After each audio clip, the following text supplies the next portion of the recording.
Mais ours, c'est aussi le nom porté par beaucoup de saints, dont on fête la commémoration à des moments très précis de l'année.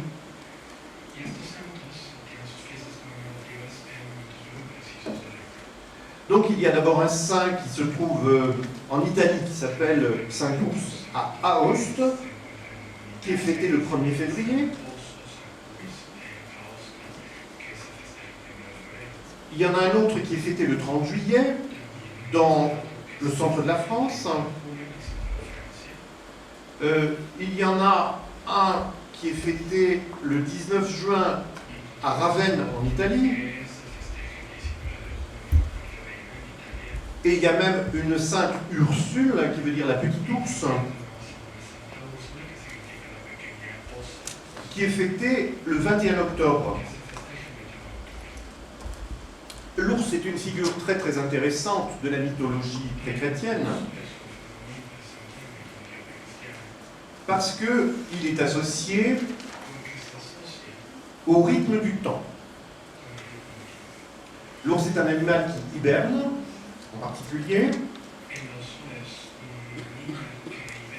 et donc il disparaît toute une partie de l'année pour revenir au printemps. Et cette alternance d'apparition et de disparition lui a valu la réputation d'être un animal régulateur du temps. Et il se trouve que dans les rites carnavalesques, nous avons à de très nombreuses reprises l'apparition de ces ours déguisés. On pourra en voir quelques exemples tout à l'heure dans le petit film que je vous montrerai.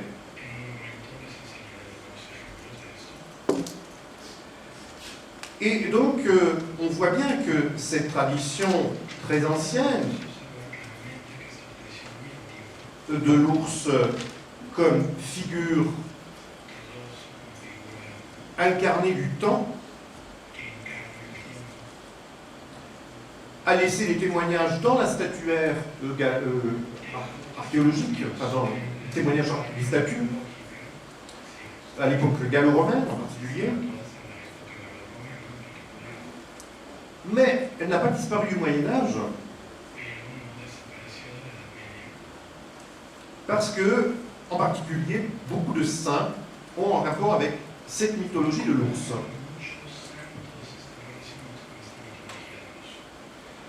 Alors je voudrais vous parler en particulier d'un saint Bruno, qui est particulièrement connu dans la région de Grenoble. Bruno signifie le brun, celui qui est brun, mais cette couleur va signifier au Moyen-Âge la couleur de l'ours velu, couvert de poils bruns. C'est le sauvage, l'homme sauvage, ou l'animal sauvage, qui a d'ailleurs une petite ressemblance avec l'homme, hein, parce que l'ours et l'homme ont une certaine analogie. Il peut marcher sur ses deux jambes, n'est-ce pas, comme l'homme. Hein. Et vivant dans la montagne, maître de la forêt. D'ailleurs, dans le roman de Renard, très très connu au Moyen-Âge, l'ours s'appelle justement Brun, comme Bruno.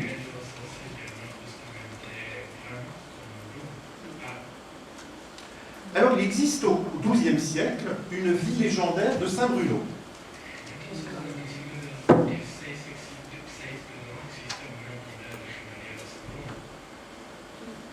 dont une petite illustration va ici vous donner une idée.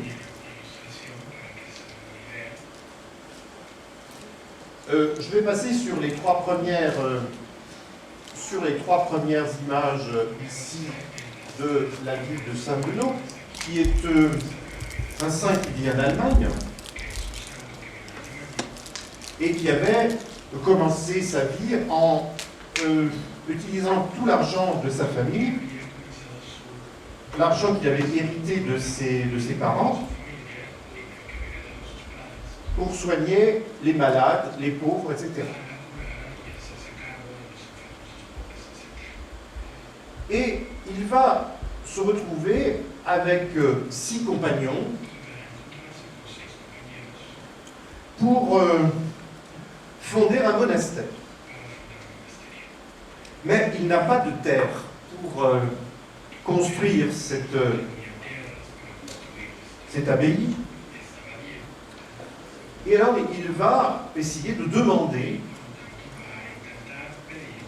à un évêque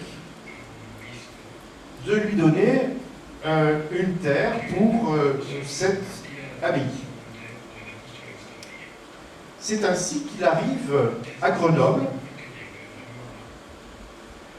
où un évêque nommé Saint Hugues,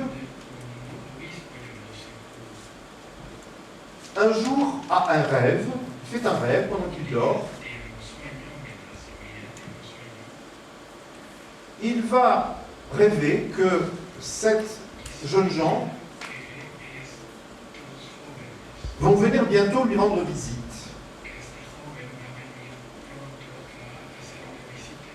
Pour lui demander une terre afin de construire un monastère. Et Dieu lui apparaît en rêve pour lui dire qu'il doit leur donner satisfaction. Parce que ce monastère sera une sorte de glorification de la personne divine. Donc vous voyez ici, l'évêque est en train de dormir, il y a sa mitre ici sur la table de nuit, et Dieu lui apparaît en rêve pour lui demander de donner satisfaction à ses visiteurs. Alors voici, quelques jours après, l'évêque qui reçoit la visite de Saint Bruno avec ses 6 compagnons. 2, 3, 4, 5, 6, plus 1, 7. Et alors, voici ce que va lui dire l'évêque. Il va dire à Saint Bruno, je te donne la propriété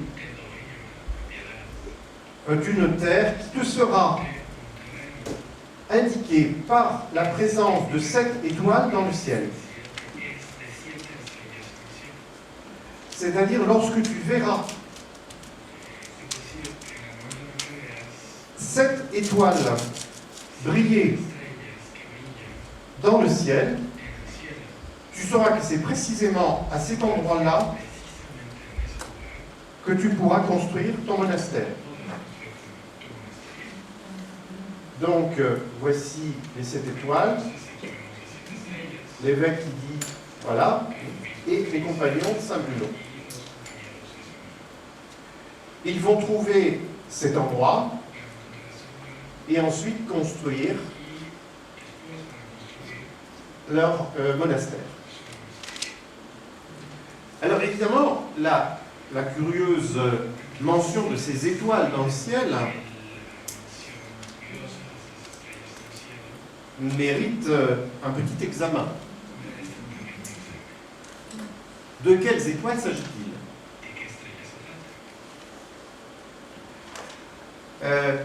Il n'est pas difficile de trouver un groupe de 7 étoiles indiquant une direction dans le ciel. Ces étoiles au fond